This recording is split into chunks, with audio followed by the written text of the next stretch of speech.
when the Constitution was written, Congress was very different from what it is today. In the early years of the United States, being a member of Congress was a part-time job. Yet even in the earliest days of Congress, committees were formed to study issues. Those issues were then debated in the House and the Senate before decisions were reached and laws were passed. Today's Congress requires full-time commitment from 100 senators, 435 representatives, and extensive staffs for both individual lawmakers and committees in both houses. The majority of the work is still done by committees. In the committees, lawmakers learn about the details of the bills they are considering. Because more than 10,000 bills are introduced during each term of Congress, there are many committees, and most committees also have subcommittees that work on specific aspects of a particular issue. Often, it is in committees that compromises are worked out, so that bills will have a better chance of passing both houses. Sometimes, even popular issues spend a lot of time in committees, where various views and interests are expressed. For example, the minimum wage had not been raised in 5 years when, in early 1996, Democrats on the Senate Labor Committee proposed raising the minimum wage from $4.25 to $5.15 per hour over a 2-year period. In April, the Republican-controlled House defeated the minimum wage bill 220 to 200, with the vote going strictly along party lines. Republican leaders said big government, high taxes, and excessive red tape are what stand between working Americans and a higher standard of living. Democrats countered that Republicans did not care about working people.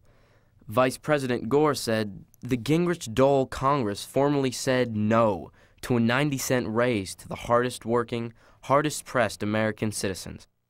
As pressure from Democrats increased, Republican congressional leaders agreed to reconsider the bill, and party leaders met to work out an agreement for increasing the minimum wage. In the House, the bill was studied by the Ways and Means Committee.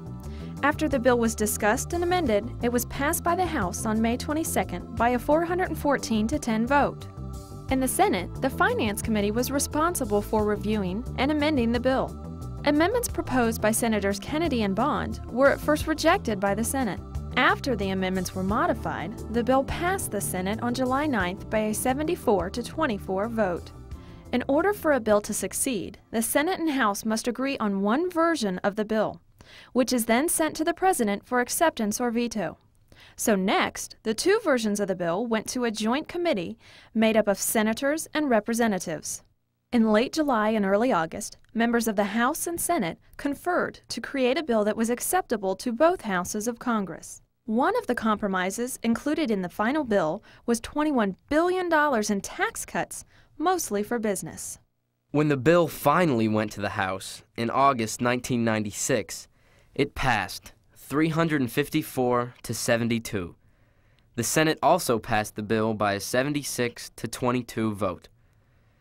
The Minimum Wage Increase Act was signed into law by President Clinton on August 20th, 1996. The signing took place at the desk of Frances Perkins, Franklin Roosevelt's labor secretary, with children of minimum wage workers looking on.